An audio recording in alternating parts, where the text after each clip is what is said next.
wajen bayanin bambancin ma'aiki sallallahu alaihi wasallam sauran annabawan da Allah ya aiko, musamman annabi Musa alaihi salam, wanda a cikin annabawan Allah na farko yana daga cikin ulul azmi minar rusul, wato ɗaya daga cikin manya-manyan annabawa waɗanda suke da azama, waɗanda suke da haƙuri da juriya. Sannan kuma ya kasance saboda kasancewarsa shine annabin da Allah subhanahu wata'ala ya ba shi damar kafa wata al'umma wacce take mai yawa, kuma wacce take ta yi tasiri kwarai da gaske a rayuwar dan adam. Ita ce al'ummar banu Isra'il, wanda Allah subhanahu wata'ala ya zaɓi wannan al'umma ta banu Isra'il ya aiko annabawa da yawa a cikinsu, kamar yadda annabi Musa alaihi salam yake gaya musu, ya qaumi zkuru ni'matallahi alaikum iz ja'ala fikum anbiya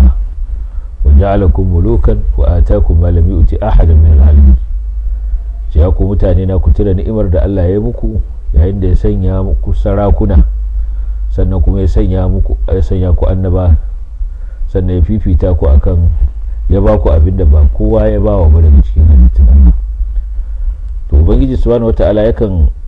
kawo ayoyi waɗanda suke nuna kwatance tsakanin annabi Musa da annabi sallallahu alaihi wasallama, littafin at-taura da al-qur'ani,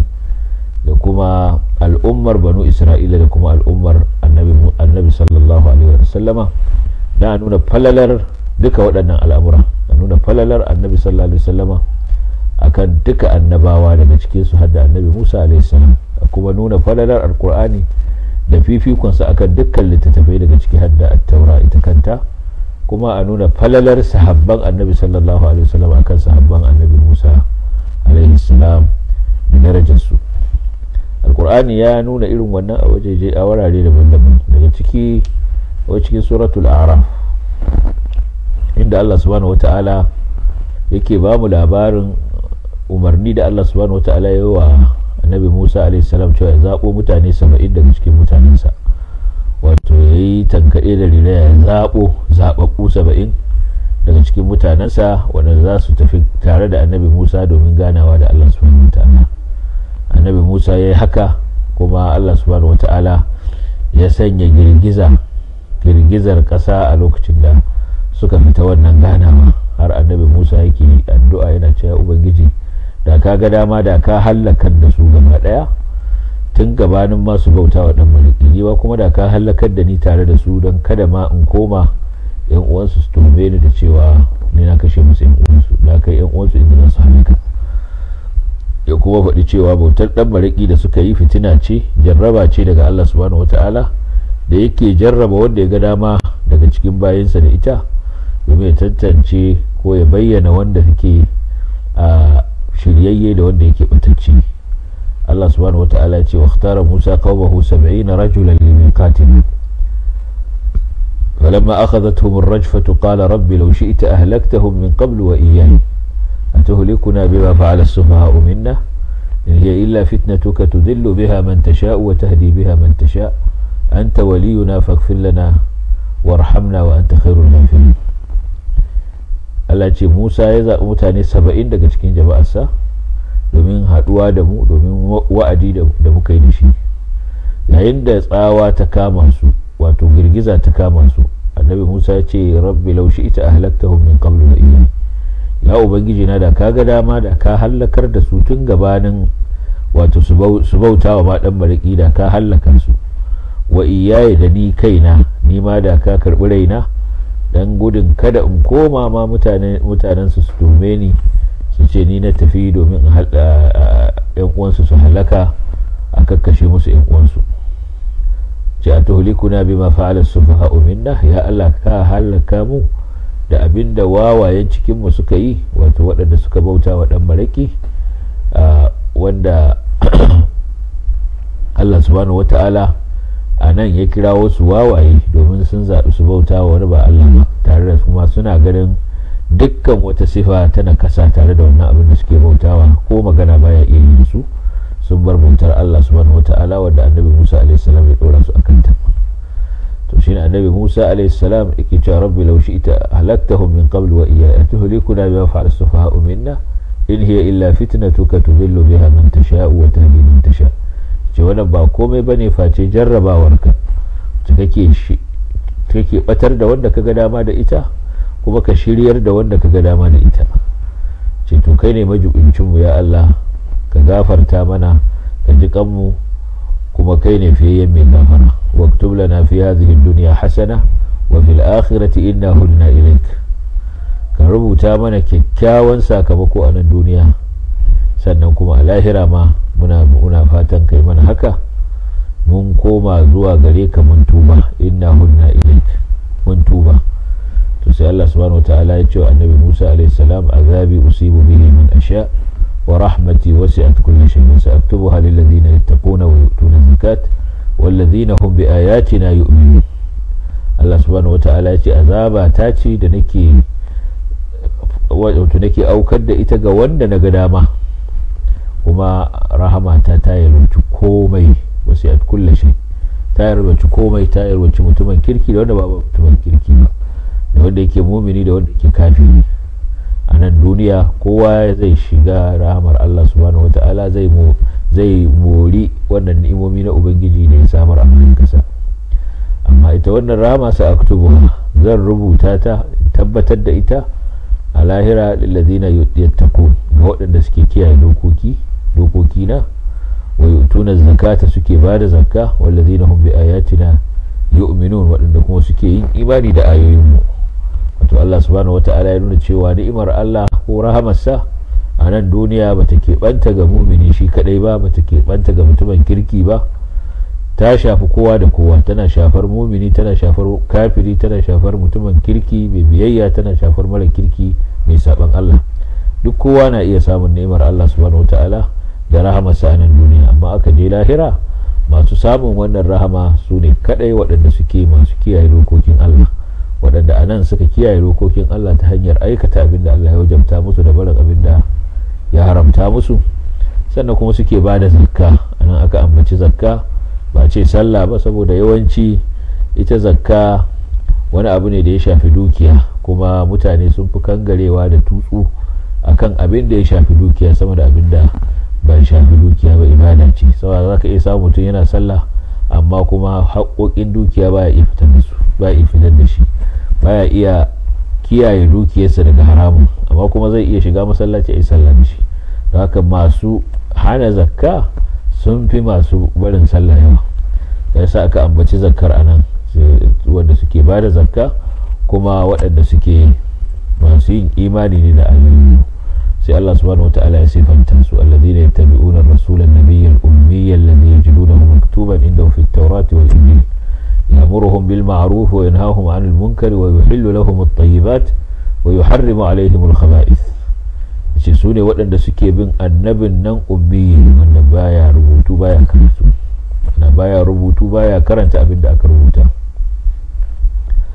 wanda suke samun sifofinsa a rubuce a cikin attaura da kuma cikin linjila. wato sun ga irin sifofin da Allah ya ambata na annabi sallallahu alaihi wasallam, sun karanta su a cikin littafin attaura na annabi Musa alaihi salam da kuma littafin injila na annabi Isa alaihi salam. daga cikin sifofin annabi sallallahu alaihi wasallama zai zo yana umartar su da kyakkyawan abu,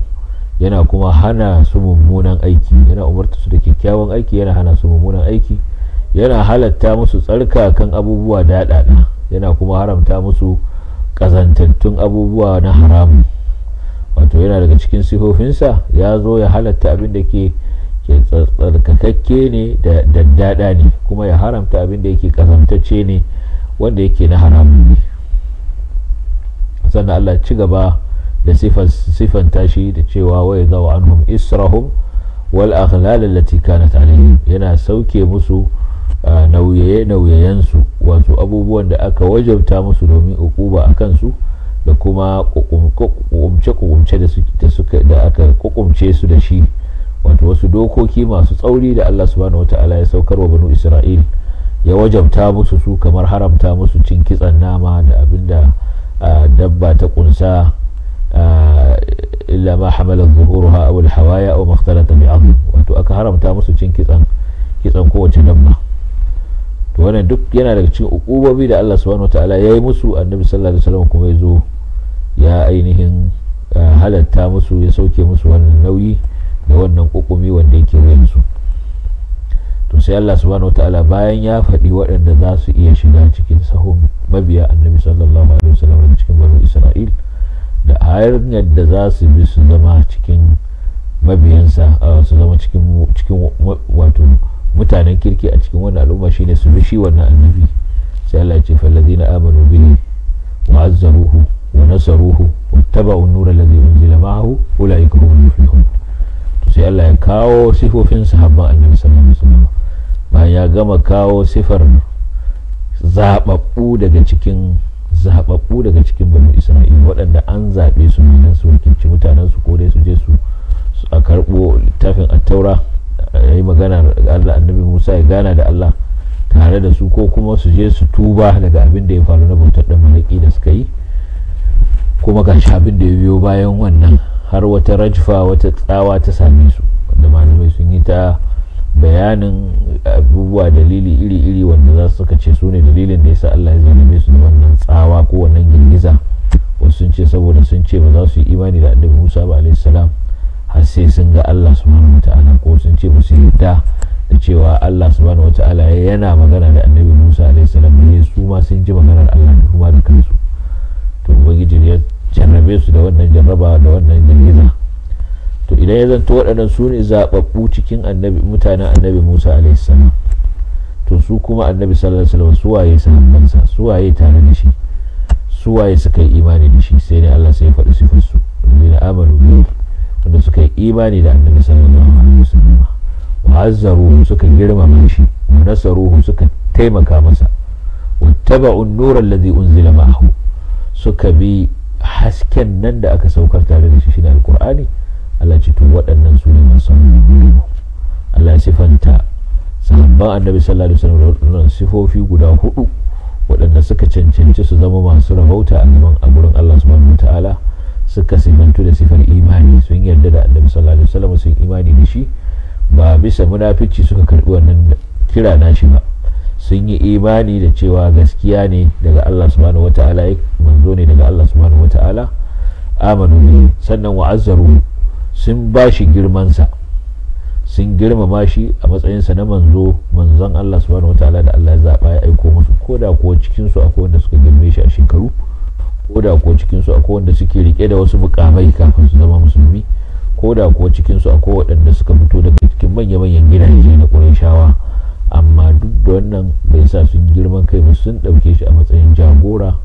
a matsayin shugaba da ba su da sama da shi, sun ba shi girmansa. sannan nasaruhu, sun taimaka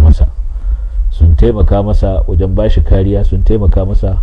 wajen yakar makiyansa, sun taimaka masa wajen yada da'awarsa,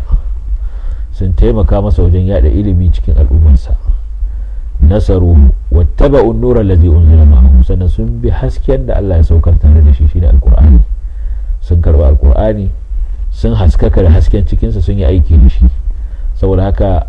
sun hada waɗannan sifofi wanda suke sifofi ne manya-manya. Allah ya bayyana cewa wani babban bambanci ne da ke tsakanin waɗancan zaɓaɓɓun mutane na annabi Musa alaihi salam da abin da ya faru da su, har ta kai annabi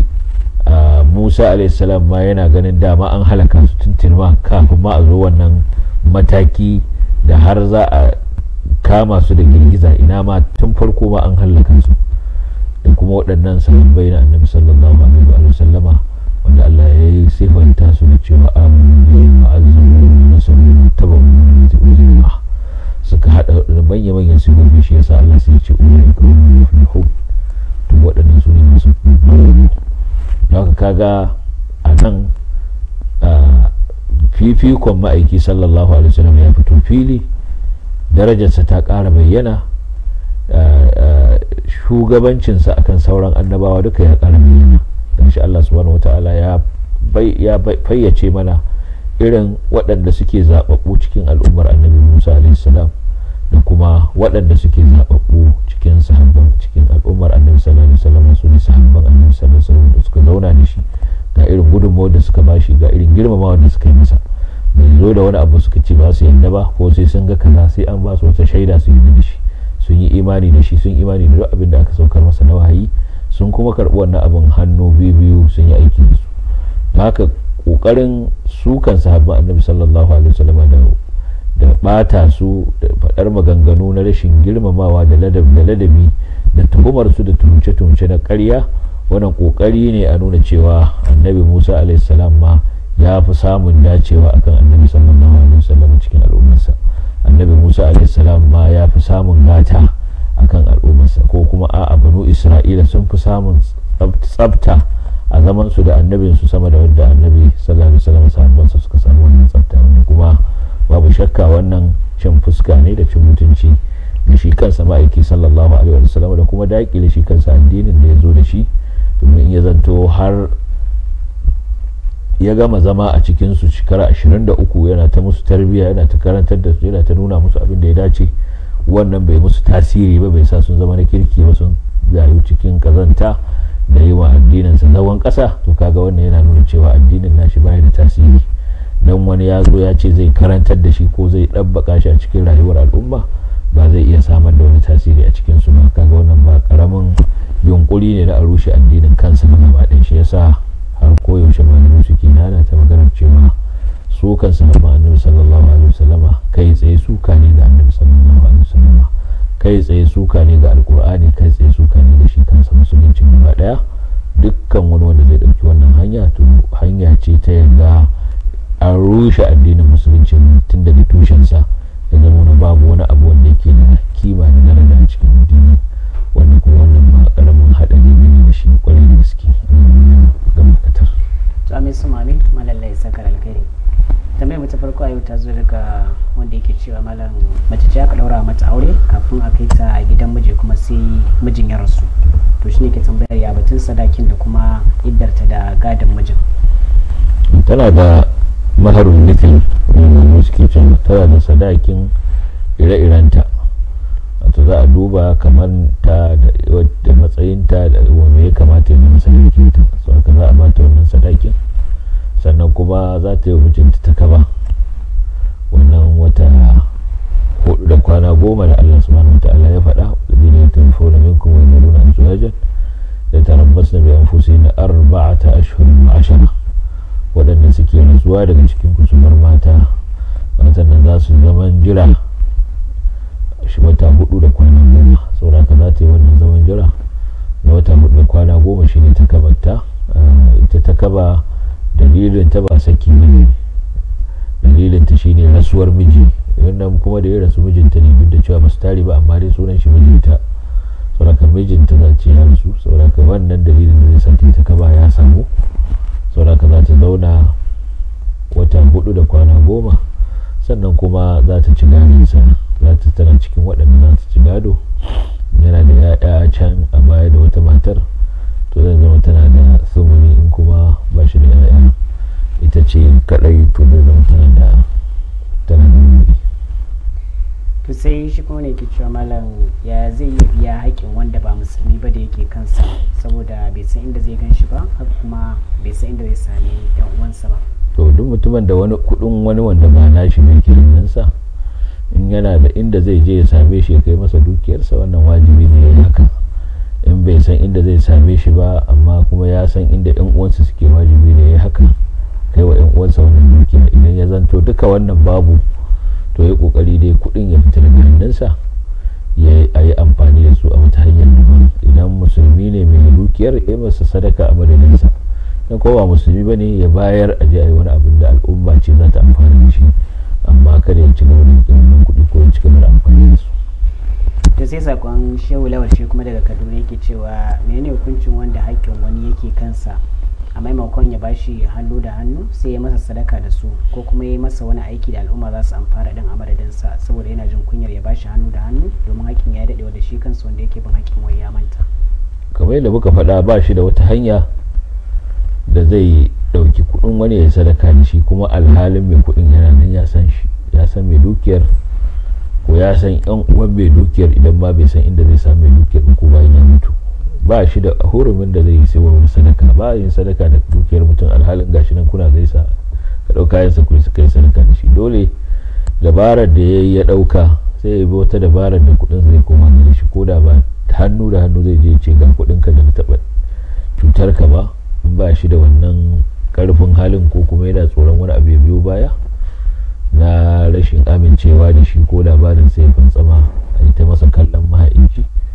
to zai iya bin wata hanya can ta daban ta yadda kudin da zai koma hannun da shi. Dabarar duk da ya san zai iya yi tuna ya yi ta dabarar da ya cinye masa kudi, zai yi dabarar kuma da zai bi masa kudinsa, amma dai ba shi da horumin da zai masa sadaka da shi ko kana. to wannan kuma yake cewa malam fili ne aka ba su domin su gina makaranta, sai ya kasance su nemi taimakon gini amma abin bai samu ba, shin ya halatta a ba su zakka su yi amfani da ita wajen aikin gina wannan makarantar? Ita zakka an faɗi waɗanda za a ba. Allah ya faɗi rukunai na mutane guda 8 waɗanda su ne ake ba su zakka, su ne al-masarifin thamani zakka, masarifin zakka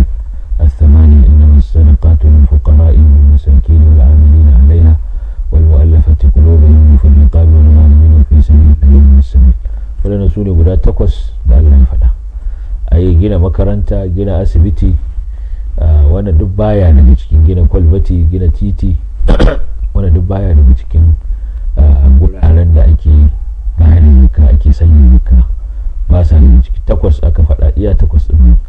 In aka ƙara na 9 to lalle yana buƙatar dalili, kuma babu wani dalili saboda Allah ya riga ya rufe kofar. Zai amfani da innama a cikin harshen larabci suna kiranta hadatul hasr, kama an takaita, kama a ce zakka kawai ta wane da wane da wane, aka ce kawai, to nan kawai din kaga tana cewa babu wani abu banda wannan. Don ka zo ka kawo gina makaranta, gina masallaci, gina asibiti, gina kaza to me amfanin 8 din?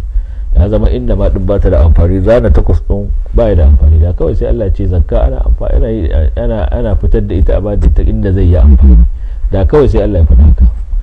Ko kuma kamar da wasu suke ƙoƙarin su fassara fi sabilillah da cewa duk wani aikin Allah, duk wani aiki da aka yi dan Allah, to da sai Allah kawai ce innamas sadaqatu fi sabilillah, shikenan. Kaga bawa miskini ya shiga, bawa fakiri ya shiga, bawa maraya abin nan mayaki ya shiga, bawa wanda bashi ya masa yawa ya shiga, ibnu sabil duk sun shiga cikin fi sabilillah. Kaga wani abun ma da zai zo sai a ƙara shigar da shi, a ce to za a shigar da gina makaranta, gina asibiti, gina duk an takaita, an hutar da mutane. Maimakon a zana 8 sannan kuma a zo a yi ta ƙare-ƙare, sai ya zanto babu kuma abin da ba zai shiga. Duk wani abin da mutum zai dan Allah, in ka ga dama sai ka ce fi sabilillah, shikenan. Kaga 8 din da aka kayyade ba ta yi amfani ba, ya zama ba wani amfanin kayyade 8 din da Allah ya yi. To shi yasa fi sabilillah ana nufin abin da ya danganci jihadi da daukar kalmar Allah. Ana iya sayan lokacin da ana yaƙe da dawakai, sukan sayi dawakai a ba masu fita yaƙi, ko kayan makamai da mayaƙi zai rike,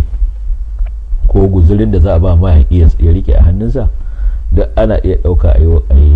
a yi amfani da kudin zakka. Abin da ya sa aka ambaci wannan a matsayin kaso mai zaman kansa, shi ba a duba talauci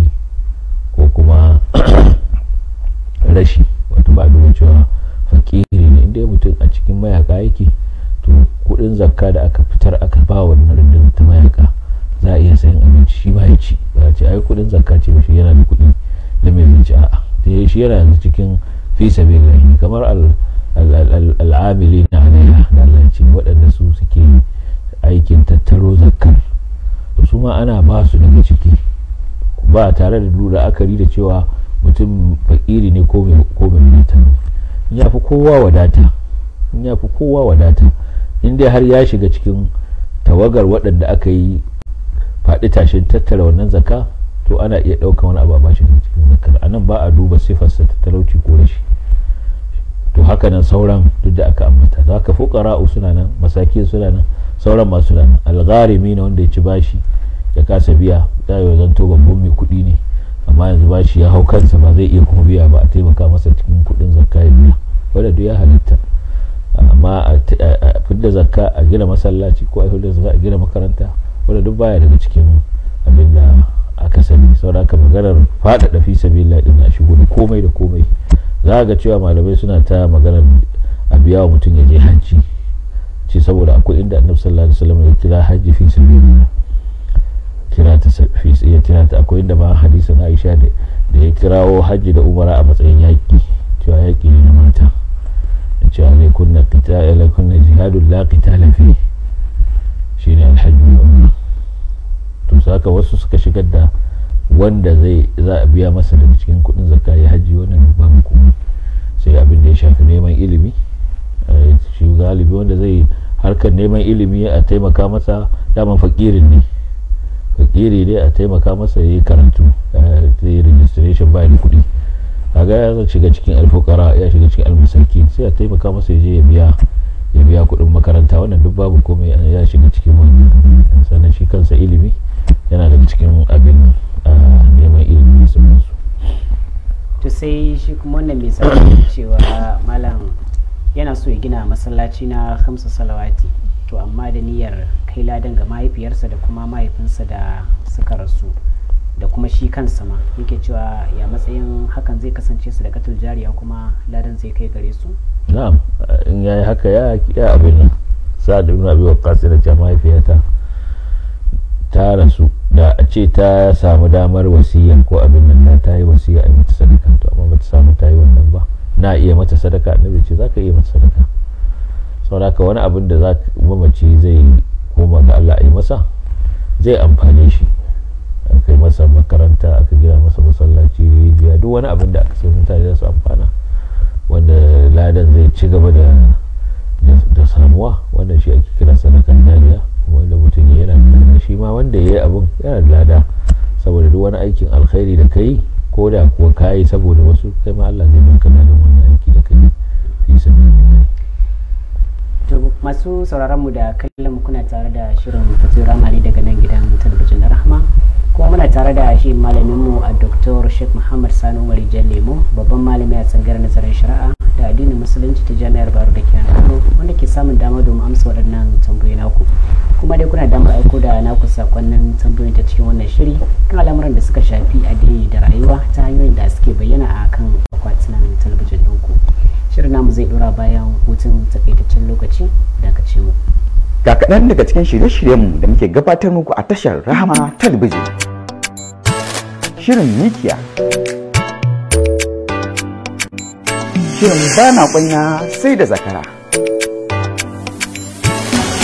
shirin Mu Koma Hanya, shirin Barka da Rana,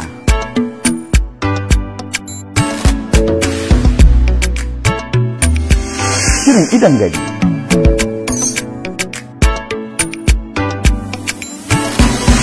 shirin Hantsi,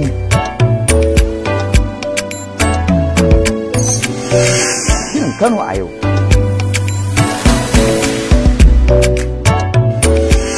shirin Mata Iyayen Marayu,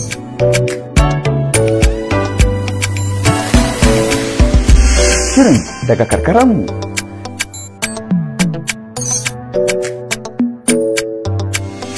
shirin Ina Makomarmu,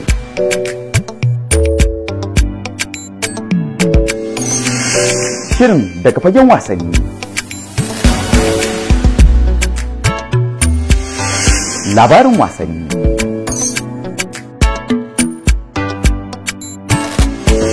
shirin waiwaye, shirin haƙƙina,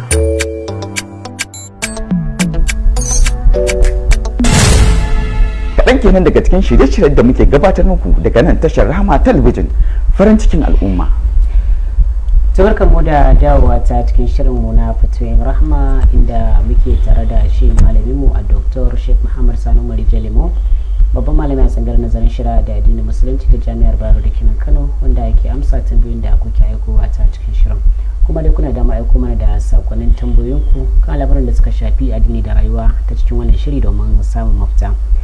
Tumana tambayar mu ta gaba ta zo daga wanda yake cewa yana jan sawun sallah a matsayinsa na limami, sai ya tuna cewar ana bin sa wata sallar a baya da bai yi ba. To mala a wannan lokacin ya zai kasancewarsa shine liman? Zai ci gaba da sallar da ake yi, idan aka gama sai ya sallar kasancewar ana bin sa sallah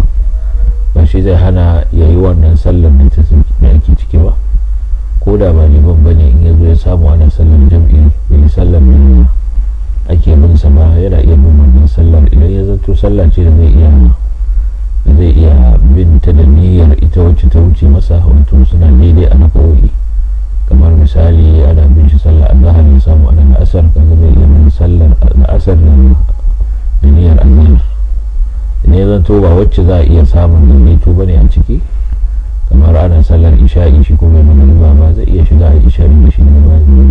ba. Haka nan idan liman ne yana cikin limanci ya tuna wata da sallar magariba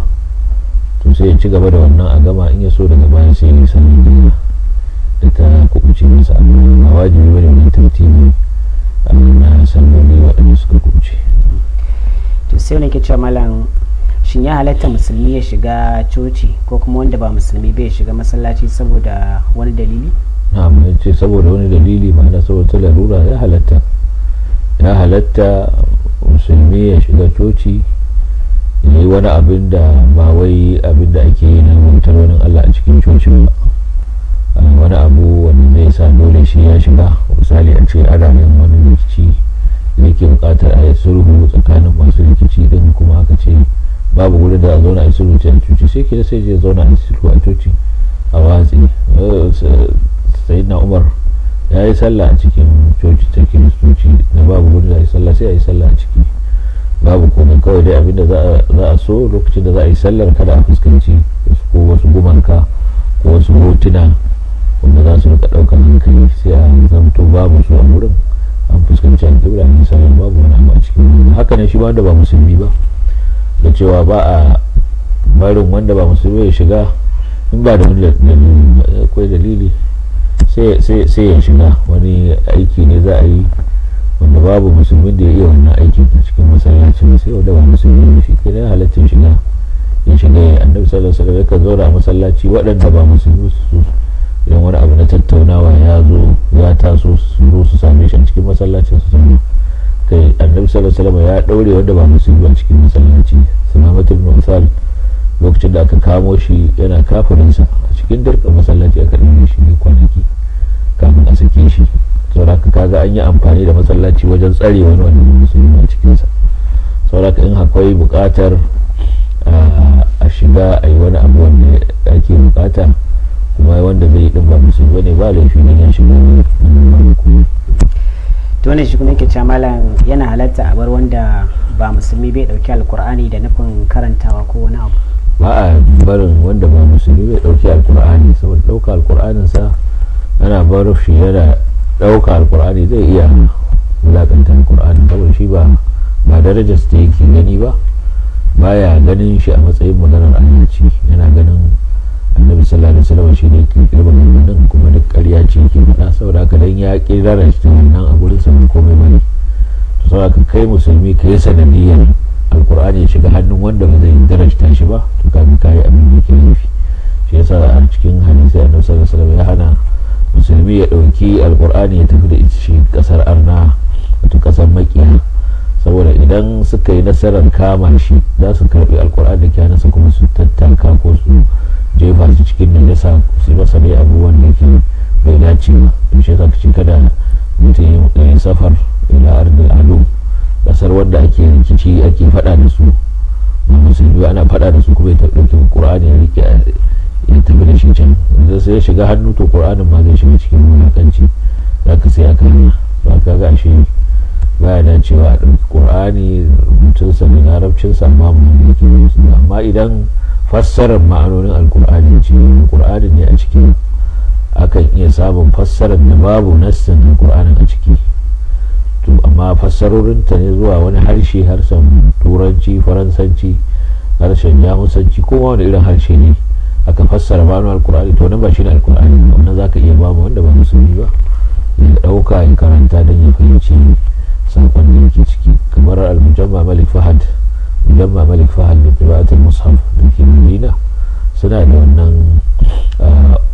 wannan aiki da suka yi na ware fassaro da tarjamomi da alkur'ani, ma'anonin alkur'ani zuwa harsuna ba tare da sun sa nisan alkur'ani a cikin rubutun sa. Na san hatta na hausa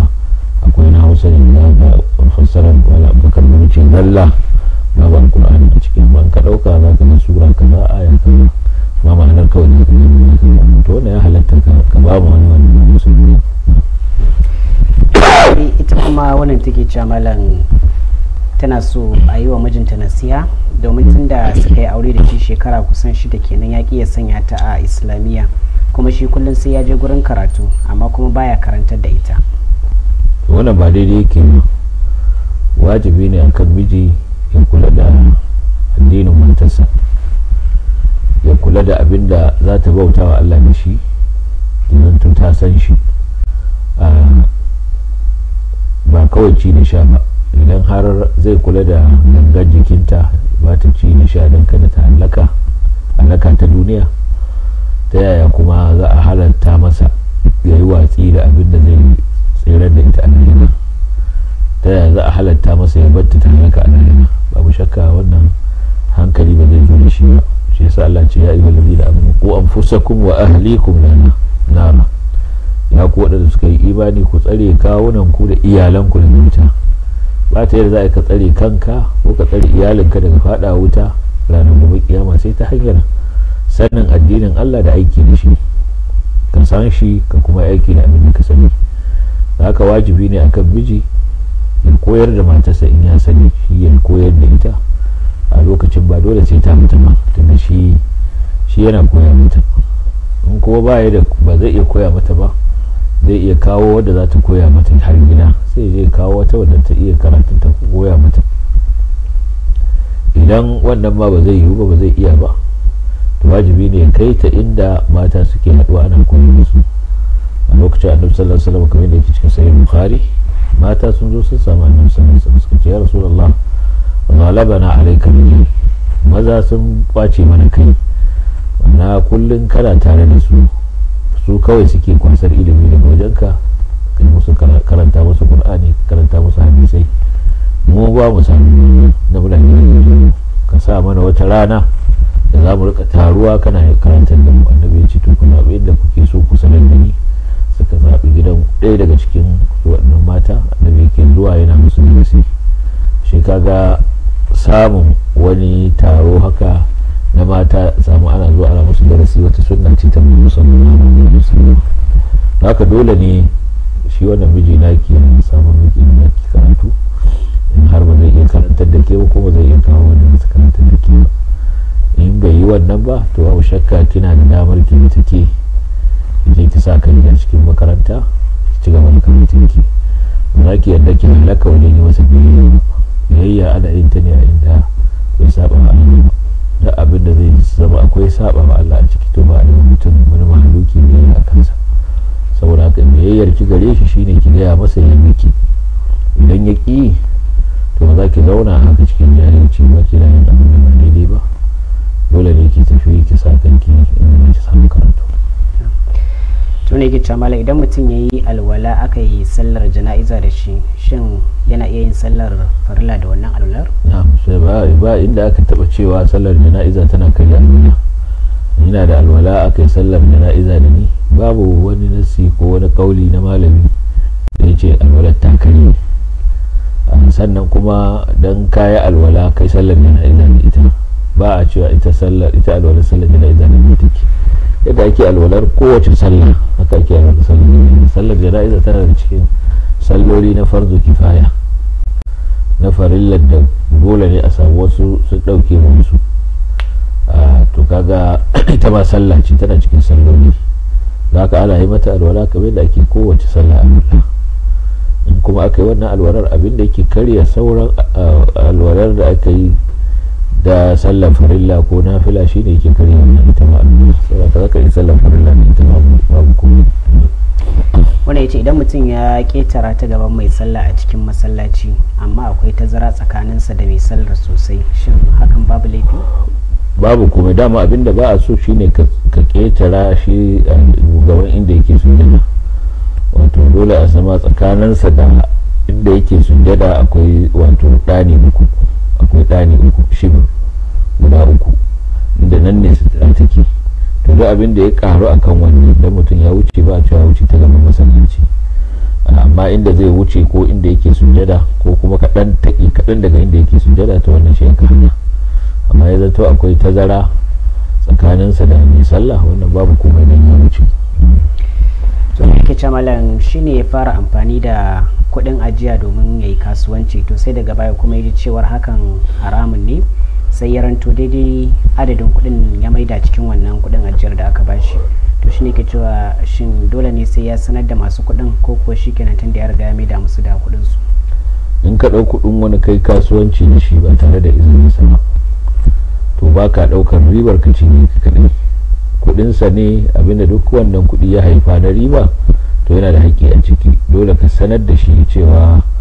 a kuɗinka da yake waje na ɗauka na juya shi kuma a gashi an samu ribar kaza. To nan kuma sai ku yi yarjejeniya, ku fahimci juna, ya ga bai baka abin da yake ganin zai baka a ciki.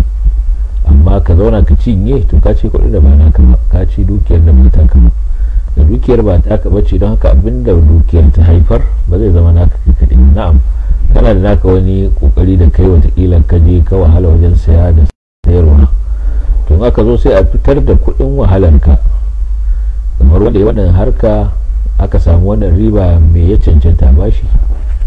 tsakanin ka kai da shi ku fitar da wannan haƙƙi sai a baka, sauran kuma ya zama ribar sace shi mai kuɗin. Sai dai in shi ya halatta maka ya ce ki na bar maka duka, amma baka da hurumin da za ka ɗauka ka yi kasuwanci ka samu riba ka ce kuma ka mayar masa abu. Wannan ne. To sai sakon Abu Abdullahi Kurfi yake cewa shin akwai wani lokaci da aka fi son a yi karatun alkur'ani a cikin wani? Babu wani lokaci kayyadajje na karanta alkur'ani. Karanta alkur'ani ko yaushe mutum ya ga dama zai yi shi, yana cikin zikirin Allah, shine mafificin zikirai. kuma zikiri ba ya da lokaci, alladhina yadhkuruna Allah qiyaman wa qu'udan wa ala junubihim,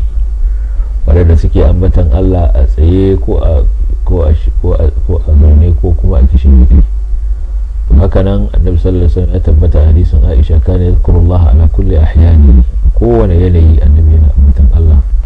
Saboda haka mutum zai iya karanta alqur'ani da safe da rana da yamma da dare, a zaune a tsaye, duk sanda ya gado yadda ya so zai iya karanta alkur'ani. To sai sakon da ya zo daga Abbas Baba yake cewar shin akwai ingantaccen hadisi ne akan karatun ayatul kursiyu wanda idan mutum ya karanta kafin ya fita gida mala'iku 70,000 za su ba shi kariya? Wannan babu wani hadisi irin wannan kwalalar, saka irin wannan kwashe-kwashe ne da ake yadawa, ana faɗar abin da ba shi ne ya tabbata na faɗar ayatul kursiyu. wannan kuma yake cewa mala yana son sanin ma'anar hadisin da Abu Ubaida yake tambayar manzo sallallahu alaihi wasallam cewa shin akwai waɗanda suka fi su, sai annabi yake cewa su ne waɗanda za su zo daga baya sun yi imani da shi ba tare da sun gan shi ba. Hadisi ne tabbatacce, yana cikin Musnad Imam Ahmad da Jami'ut Tirmidhi, Mu'jam al-Kabir na Tabarani, dai wasu daga cikin malaman hadisi sun rubuto shi kamar Hakim. Hadisi ne tabbatacce, hadisi Abu Jama'a. Sahabba annabi sallallahu alaihi wasallam suke cewa Rasulullahi, akwai yanzu wani wanda zai zo ya fi mu bayan mu mun musulunta tare da kai, mun yi imani, mun yi jihadi, mun miƙa wuya, shin akwai wani wanda zai zo ya fi mu? Annabi sallallahu alaihi wasallam khairun minna, annabi sallallahu alaihi wasallam ya ce na'am, qaumun yu'minuna bi wa lam yu'minu, mutane za su zo su imani da musulmi. A wata ruwayar annabi sallallahu alaihi wasallam ce mutane za su zo su ga alqur'ani a gaban su tsakanin bango biyu a shiraciyar ƙur'ani, su yi imani da shi, sannan su yi imani da ni, su gaskata ni, su karɓi abin da na zo da shi, sai aiki da shi ba tare da sun gani ba. Malamai suna da maganganu game da fifikon waɗanda za su, wasu daga cikin waɗanda za su bayan sahabban shin za a samu wani wanda zai zo bayan sahabban fi sahabban annabi sallallahu alaihi wasallam. Da yawa daga cikin malamai, jumhurin malamai, abinda suke cewa sahabban annabi sallallahu alaihi wasallam sun yi fintinkau, babu wani da zai zo bayan su wanda bai yi zama da annabi sallallahu alaihi wasallam, ga annabi sallallahu alaihi wasallam kuma ya zama ya fi su daraja. saboda ka falalar sahabban annabi sallallahu alaihi wasallam falala ce ta tabbata lil afrat ga kowane ɗaya daga cikin su, kowane ɗaya daga cikin su sahabin annabi sallallahu alaihi wasallam ya tabbata sahabi ne ya imani da annabi, mutu akan imani, to falalarsa din nan falala ce da babu wanda zai kama kafarsa a kanta. Wasu kaɗan daga cikin malamai kamar ibn abdul bar, shi ma ibn abdul bar bai sa alaƙin qurtubi cewa akan iya a samu ɗaiɗaiku, wato ta falalar ta tabbata ne lil majmu. in ka dubi tabakar sahabbai ko ajin sahabbai gaba ɗaya zaka ce babu wanda ya kai su, saboda annabi sun ce khairun nas alladhi bu'ithu fihi, ko khairun nas qarni thumma alladhina yalunhum thumma alladhina yalunhum. to mafi alkhairin mutane su ne mutanen da aka aiko ne a cikin su, sai sahabbai sahabban annabi sallallahu alaihi wasallam, ko kuma alƙarni, wato al'ummar da nake cikin ta ce al'ummar da ya rayu a cikin ta. sannan wanda za su zo bayan su ne tabi'ai, sannan wanda za su zo bayan su ne tabi'ai. saboda haka wasu malamai suka ce to majmu'in sahabbai gaba ɗaya suka samu daraja. wasu suka ce al-afrad ana iya a samu wani ya fito cikin al'ummar annabi sallallahu alaihi wasallam wanda zai fi wani daga cikin sahabbai. shi ba sahabi bane amma kuma yayi abinda akwai irin kamar misali irin sahabban da suke sahabbai da annabi sallallahu alaihi wasallam, ba su shahara da jihadi ba, su shahara da ilimi ba, ba su shahara da wani abu na a zo a gani ba a tarihin su, amma dai sun ga annabi sallallahu alaihi wasallam, kamar irin wanda suke mutuwa daga kauye a arabi da zai zo daga kauye da dabbobin sa ne ga annabi sallallahu alaihi wasallam, da imani ya tafiya sai ci gaba kiwon sa. ba daidai yake da Abu Hurairah da ya karba hadisi ya da ilimin annabi sallallahu alaihi wasallam, ba daidai yake da Abubakar da Umar da suka zama waziran annabi sallallahu alaihi wasallam. so haka ana iya samun wani daga cikin al'ummar annabi sallallahu alaihi wasallam wanda zai tumbatsa a ilimi ya zama ko mai tsoron Allah, al'umma duk ta yi masa shaida. misali kace Imam Malik, al'umma sun yi masa shaida da takamarsa da tsoron Allah, sun yi shaida da ilimin sa da hidimar sa ga addini. to shi wannan a karan kansa zai iya bin wancan a arabi wanda ya zo tare gurin annabi sallallahu alaihi wasallam, ya gan shi ko ya gano shi a wurin aikin haji yana kan taguwarsa daga nesa, daga bai kara ganin annabi, ba yi da wani asar da zaka ce ga wasu hadisai nashi ko ga wani jihadi da ya je ya yi wani abu. ce to wannan Imam Malik wanda shi bai ma riski zamanin tabi'ai ba, yana daga cikin waɗanda suka taɓa latma, yanzu ya samu za a fifita wancan kansa ba. to wasu daga cikin malamai kaɗan suna da wannan ra'ayi, to suke cewa shi wannan hadisin da irin hadisin Abu Ubada, afuwan hadisin Abu Ubaida al-Amir bin Rah da suka yi wa annabi sallallahu alaihi wasallam wannan tambaya, ana nufin irin waɗannan, ana nufin manyan sahabbai da suka fito suka yi fafutuka tare da annabi sallallahu alaihi wasallam. ce saboda Allah subhanahu wataala yana cewa la yastawi minkum man anfaqa min qabli al-fath wa qatal ulaika a'zamu darajatan min alladhina anfaqu min ba'di wa qatalu.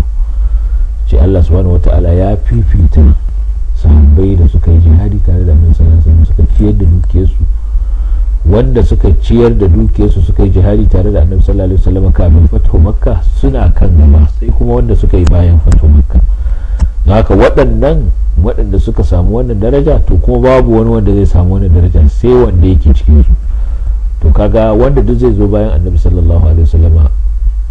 zai zo zamanin tabi'ai ko zamanin atba'ut tabi'in, kaga babu maganar ya ciyar da dukiyarsa tare da annabi sallallahu alaihi wasallam ko ya yi jihadi tare da annabi sallallahu alaihi wasallam, kaga waɗancan sun yi gaba, babu kuma maganar wani kan musu. ce to waɗannan ko shi kansa Ibn Abdul Bar ya fitar da waɗannan cewa ba sa daga cikin waɗanda yake nufi. wataƙila misalin da muka yi ire-iren su Ibn Abdul Bar yake nufi, amma dai abinda jumhur suka tafi a kansa, wato ɗaukakin malamai shine wanda ya samu ganin annabi sallallahu alaihi wasallam to ya samu wata daraja wanda babu wanda zai yi tarayya da shi a cikinta sai wanda ya sami ta, sai wani sahabi irinsa. amma duk wani wanda zai zo bayan annabi sallallahu alaihi wasallam bai samu wannan mushahada ganin annabi sallallahu alaihi wasallam ba, to wannan daraja ta kunce masa. suka ce fifikon daraja, wato samun lada mai yawa ba shi yake nuna girman fifikon daraja. kamar shi wannan hadisi na Abu Ubayda yake cewa hal hunaka ahadun khairun minna, ruwayar da ta zo a cikin sunan al-Mu'jam al-Kabir na Tabarani ta zo cewa hal hunaka ko hal yakunu hunaka ahadun a'zamu darajatan ko a'zamu ajran minna. kaga wannan ruwayar kamar da Ibn Hajar yake cewa ta fi karfin isnadi, kuma lafazinta yana nuna fifikon lada ne kamar yadda ya zo a cikin wani hadisin da annabi sallallahu alaihi wasallam hadisi Abdullah bin Amr cewa sai takunu ayyamun al-amilu fihinna lil-amilu fihinna ajru 50 minkum قالوا يا رسول الله منا أو من قال بل منكم لأنكم تجدون على الخير أعوانا ولا يجدون shi za a samu wasu kwanaki da za su yi wani lokaci da zai zuwa lokaci mai tsanani da mutum ɗaya in ya aiki daga cikinsu a wannan lokutan ya fi lada fiye da ɗaya daga cikinku suka ce ɗaya daga cikinmu ko daga cikinsu a daga cikinku don ku kuna samun yanzu masu taimaka muku akan aikin su ba su samu ba to shine wasu malamai suka ce kaga ana maganar lada ba ana maganar daraja ba ana maganar fifiko ana maganar lada dan mutum yana da lada a cikin wani aiki to ba yana nufin cewa kuma a kowane babi ya zama ya fi daraja ba su suna da wani babi da babu wani wanda ya yi tarayya da su a cikinsa shine babin mushahadatin nabi sallallahu alaihi wasallam babin sun ga annabi kuru da abin da ido sun yi arba da shi sun yi magana da shi sun zauna da shi to kaga wannan babin babu wanda zai tarayya da su to kuma anan sun yi fintinkan ta yiwu a wani babi can wani ya zo ya fi su fintinkan wajen babin misali a ce ga wani cikin al'ummar annabi sallallahu alaihi wasallam ya tumbatsa ilimi ya kuma yada ilimin nashi da wani sahabi wanda yake ya ga annabi sallallahu alaihi wasallam bai tumbatsa a cikin ilimi ba ya da wani ilimi kaga wannan a babin sai ya fi tsara wannan to haka nan a babin wanda za su zo su musulunta ko ya musulunta daga karshe bayan addini ya yi karfi musulmi sun kafa a bayan kasa yanzu ya samu addini cikin sauki ya samu masu taimaka masa a cikin addininsa da wanda zai zo a lokacin da makiya ne kuma za su yi rinjaye addinin zai zo ana rarakarsa a ko'ina masu addinin suna shiga tasko a ko'ina yanzu ya yi aiki da wani addinin to babu shakka a daidai wannan lokacin zai samu fifikon lada sama da wancan da ya samu addinin a cikin ruwan sanyi to shi yasa a ƙarshen hadisin ya ce da yadda kun taminu alkhairi a wannan yankin ala iya halin shi wani hadisi ba yana nuna cewa za a zo za a samu su samu a nisan musulmi da ka duba za a ga bayanan malamai da suka yi dake a kai tumar Allah ya saka da alkhairi masu sauraron mu da kallon mu duka da wannan muka ka karshen shirin a wannan lokaci sai kuma za ku yi kuma da sakonnin tambayoyin ku ta cikin wannan shiri ta hanyar aiko da rubutaccen sakon text ko kuma sakon whatsapp a kan lambar waya 0703604145 ko kuma cikin adireshin email na fatoyinrahma@yahoo.com da kuma shafinmu na fatoyin rahma da ke dandalin sada zumunta na facebook. to a madadin shehi malamin namu a Dr. Sheikh Muhammad Sani Umar Lemo babban malami a tsangar nazarin shari'a da addinin musulunci ta jami'ar Baro da kenan Kano wanda a koda yaushe ke samun dama domin amsa waɗannan tambayoyi naku da dukkanin waɗanda suka tallafa wajen kammaluwar shirin. ana sai da sassan da na kasance tare da ku nake cewa wassalamu alaikum wa rahmatullahi wa barakatuh.